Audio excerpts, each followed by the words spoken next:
نبی موسیٰ رضی اللہ تعالی عنہ قال قال رسول اللہ صلی اللہ علیہ وسلم لا يصيب عبدا نقبة فما فوقها ودونها إلا بذنب وما يعفو الله عنه أكثر ثم قرر وما أصابكم من مصيبة فبما كسبت أيديكم ويعفو عن كثير.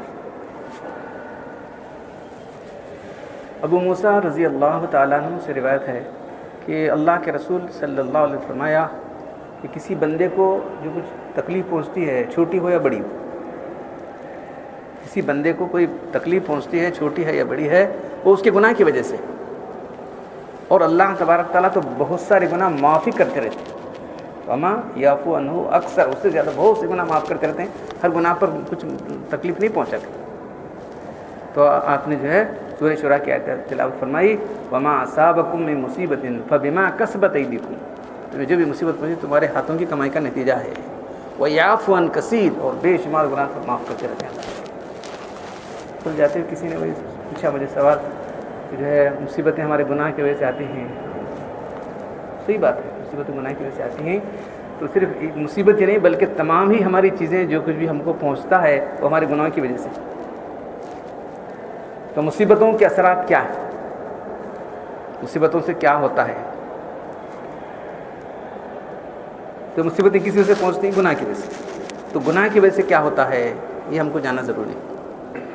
پھر علامہ ابن قیم رحمۃ اللہ علیہ بہت بڑے ساتھی صدیقی بہت بڑے محدث تھے، انہوں نے کتاب لکھی ہے. تو ایک مشہور کتاب ان کی زاد المعاد کے نام سے کتاب ہے جو حضور اکرم صلی اللہ علیہ وسلم کی سیرت پر ہے.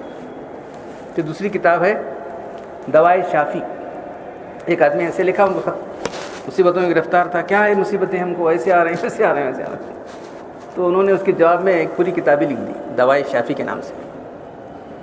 تو مصیبتوں سے یہ ہوتا ہے گناہوں کی وجہ سے کہ تجھے جو مصیبتوں کا شکایت کر رہا ہے تو ساری مصیبتوں کی وجہ جو ہے گناہ ہے. گناہ کے اثرات کیا کیا ہیں؟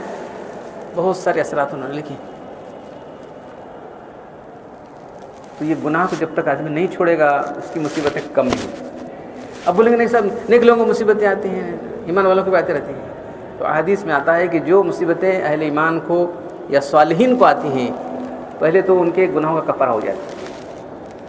اللہ تبارک تعالیٰ یہ چاہتے ہیں کہ جو ہے وہ وہاں عالم آخرت میں پڑھنے سے پہلے اس پر کوئی گناہ نہ رکھے، کسی کوئی گناہ لے کر نہ آئے، بالکل گناہ سے پاک ہو کے آ جائے. ایک بات. دوسرا آپ دیکھیں انبیاء کرام کو ایسی مصیبتیں آئیں، اللہ اوذیت فی اللہ ما لا یزاحد اخفت فی اللہ ما لا یخاف، مجھے اللہ کی اتنی تکلیف تھی، کسی کو تکلیف نہیں دی گئی، اللہ کو فرمایا.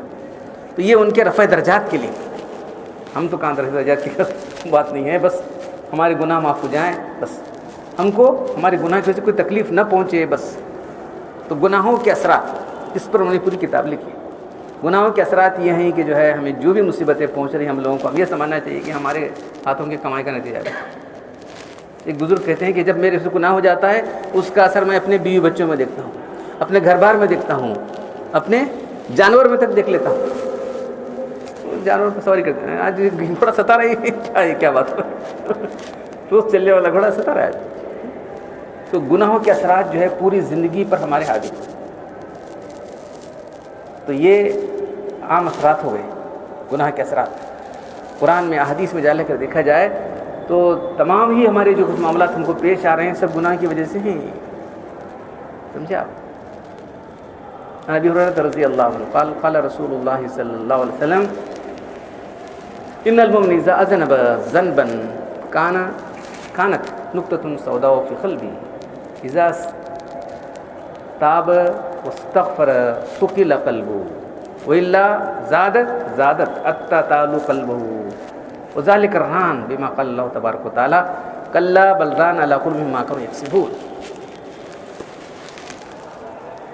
ابو ہریرہ رضی اللہ تعالیٰ عنہ سے روایت ہے کہ اللہ کے رسول صلی اللہ علیہ وسلم نے ارشاد فرمایا کہ جب کوئی ایمان والا بندہ گناہ کرتا ہے تو ایک کالا دھبا اس کے دل پر لگ جاتا ہے. اگر وہ توبہ کرتا ہے، استغفار کرتا ہے تو اور پھر پاک ہو جاتا ہے.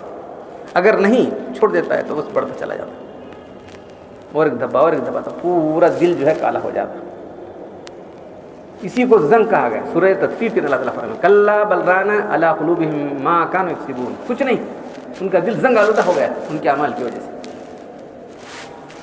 تو زنگ آپ دیکھو، ایک آئینہ صاف آئینہ ہے، ایک آئینہ جس پر پورے جو ہے دھول پڑ کو یہ ہوگا، گرد آلودہ ہوگا ایک آئینہ، کیا نظر آتا ہے اس میں؟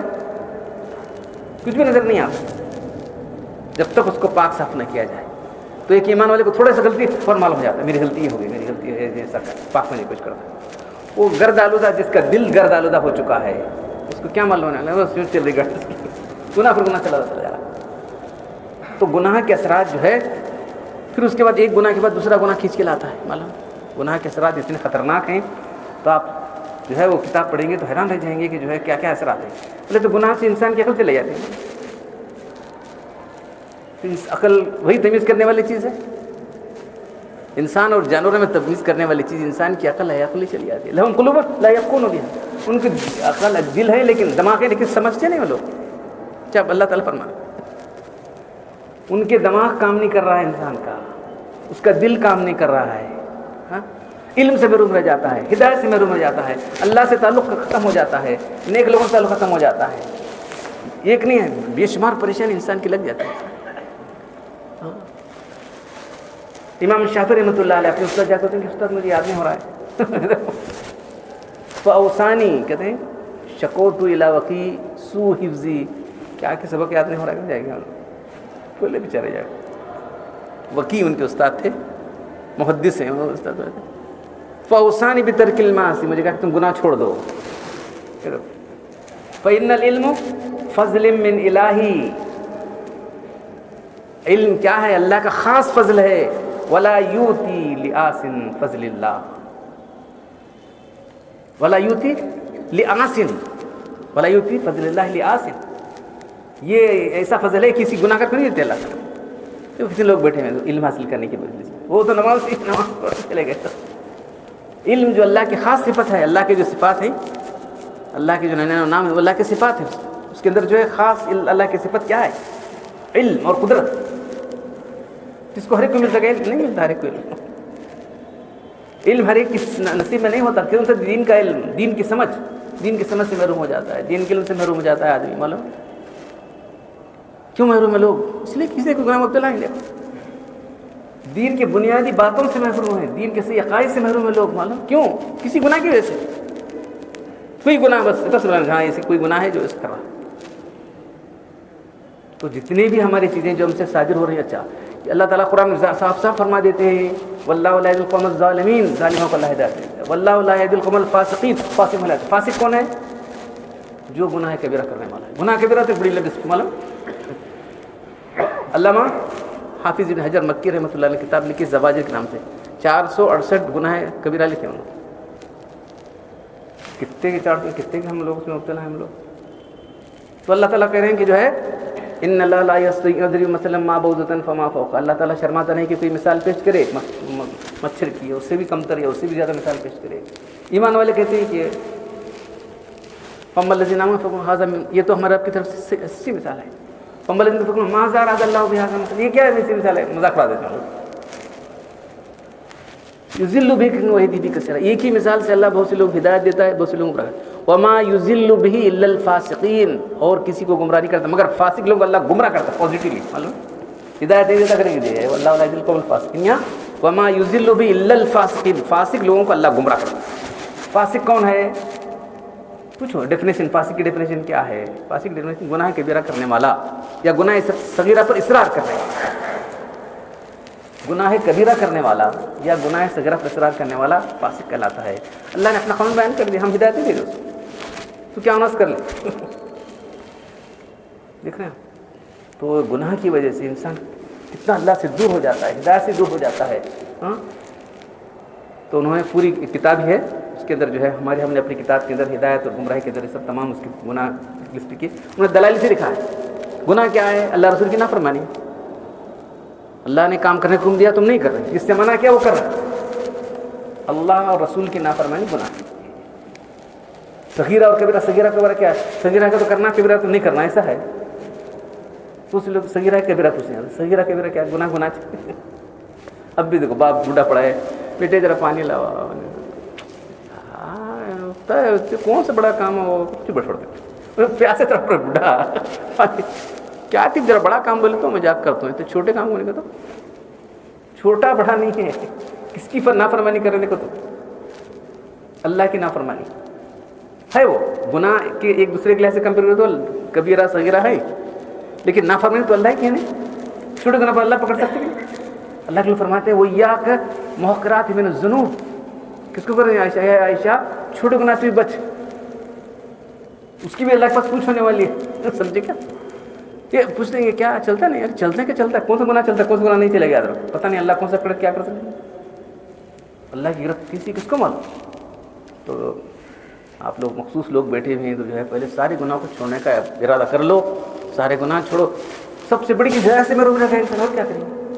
ہدایت سے محروم کیا مت کر لو تم مسلمان ہیں بظاہر, تو مسلمان ہونے سے کیا ہے, کتنے کفر میں مبتلا ہیں, کتنے شرک میں مبتلا ہیں, کتنی بدعت میں مبتلا ہیں, کیا کر سکتے ہیں اس کو. ہدایت سے محروم ہے. جو مسلمان ہے بنانا بنانے سے کیا ہونے والا, مسلمان گروپ کے اندر کچھ پتہ نہیں معلوم ہے. آپ کو ہدایت ملی ہے, صحیح راستے پر ہیں, عقیدہ صحیح ہے, آپ کے اعمال صحیح ہیں, تو تمہارا دل کالا ہو چکا ہے. کیا تم سے غلطی ہو تم فوراً معلوم ہونا چاہیے یہ میری غلطی ہے. تمہارا دل جو ہے کالا ہو چکا ہے, گردالود ہو چکا ہے. کیا کر سکتے ہیں. توبہ کی توفیق نہیں رہے گی آدمی کو. اس کا پھر کل بات آئی تھی خاتمہ, وہ خاتمہ بالخیر نہیں ہوا. یاد رکھو جو آدمی کسی بھی گناہ کے اندر مبتلا ہے, گناہ کے اثرات جتنے ہیں, دنیا کے جو ہے معاملات میں تکلیفیں ہوں گی اس کو, لوگوں سے تعلقات بگڑ جائیں گے. پر اللہ سے تعلق بگڑے, پر گناہ سے انسان کا تعلق اللہ سے کٹ جائے گا. اب اللہ سے تعلق کٹنے کے بعد کیا ہے, سب سے کٹے سکتا ہو. اللہ سے کٹ گیا, اللہ والوں سے تعلق کٹ گیا, عبادتوں سے تعلق کٹ گیا. تو جب یہ سب تعلق کٹتا چلا جائے گا تو آدمی کیا رہے گا دنیا کے اندر. دنیا کے اندر ہی پریشانی مبتلا ہے, پھر آخرت میں تو ختم ہوگا. سب سے بڑا خطرہ یہ ہے گناہ کرنے والے کے لیے کہ اس کا خاتمہ ڈاؤٹ فل ہے. ڈیفینیٹ بول سکتے ہیں خاتمہ ڈاؤٹ فل ہے, پتہ نہیں کیا ہوتا ہے. تو عام طور پر ریکارڈ کیا گیا حضرت تھانوی رحمۃ اللہ نے بہت سے لوگوں کے وقت لکھی جا کے کلمہ پڑھو, کلمہ پڑھو, زبان پکڑے میں رکھ لا, کون نہیں پڑھنے دے رہا بولو. دیکھو کون پکڑے, یہ جو گناہ کون پکڑا, نہیں میری زبان پکڑا ہوا کوئی, میں نہیں پڑھ سکتا. جس کا آخری کلمہ لا الہ الا اللہ جنت میں جائے گا. آخری حالات ایسے ان کے ہو گئے کہ جو ہے ان کا خاتمہ بالخیر نہیں ہوا. تو اس لیے گناہ کیا ہے پہلے آپ جاننے کی کوشش کرو, اور گناہ کو تمام معمولی مت سمجھو گے. یہ تو ہمارا سب سے بڑا دشمن گناہ ہے. سب سے بڑا دشمن ہمارا کون ہے, ہمارا دشمن نہیں جی, ہمارا چچیرا بھائی, تمہارا چچیرا بھائی نہیں, پڑوسی نہیں, تمہارا بڑا دشمن تمہارا گناہ ہے. تو اس لوگ اس کو معمولی سمجھے ہوئے ہیں. اللہ جزائے خیر دے. علامہ ابن قیم رحمۃ اللہ کی پوری کتاب لکھی دوائے شافی کے نام سے. پھر وہ کتاب شاید اس کو بھیج دی کہ جو دیکھ بھائی تو جو ہے جن مصیبت میں مبتلا ہے, یہ کچھ مصیبت بول رہے تو گناہ کے تو بے شمار جو اثرات ہیں. ایک اثر رہا تو کیوں بھی نمبر 1 2 3 ڈال کے جو ہے شاید 30 یا 35 اثرات ہیں گناہ کے. تو خطرناک سب سے چیز جو میں آپ کو کر رہا ہوں کہ انسان ہدایت سے محروم رہ جاتا ہے, عقل سے محروم رہ جاتا ہے, علم سے محروم رہ جاتا ہے. کیونکہ اللہ سے تعلق جڑنے میں ساری چیزیں ہونے والی ہیں. جب اللہ سے تعلق کٹ گیا تو ہو گیا. تو کل مجھے جاتے جاتے پوچھا تھا تو مجھے پتا لگا کہ یہ ایک دن بھی آپ کے سامنے آپ کے سر رکھوں یہ بات کہ جو ہے گناہ کے اثرات بہت خطرناک ہیں. اس کو معمولی سمجھے ہوئے ہم لوگ, معمولی سمجھ کے ہماری زندگی سے کٹ رہی ہے. گناہ کرتے ہوئے نہیں بھی گناہ چھوڑو. جب تک گناہ نہیں چھوڑیں گے ایک نہیں اس کا اثر ہوتا رہے گا. یہ چیز ہوگا, یہ چیز کیا ہوتا رہنے والا ہوگا. تو اس لیے پہلے جانو گناہ کیا ہے. گناہ جان کر گناہ کو چھوڑو. آدمی چھوڑنے تیار نہیں, بس نہیں ہمارا یوں چھوڑ رہا ہے, ہنس کر تیار ہے, ہمارے یوں چل رہا ہے ہمارا, ارے وہ چھوڑو تم لوگ. تمہیں جو بھی کرنا ہے شریعت کے مطابق کرنا ہے. تمہاری زندگی تمہارا ہر قدم شریعت کے مطابق اٹھنا ہے. تو اللہ تعالیٰ مجھے آپ لوگوں سارے گناہ کو چھوڑ کر جو ہے شریعت کے مطابق زندگی بسر کرنے کی توفیق عطا فرمائے. الحمدللہ رب العالمین والصلاۃ والسلام علی رسول الکریم. ربنا آتنا فی الدنیا حسنۃ وفی الآخرۃ حسنۃ وقنا عذاب النار.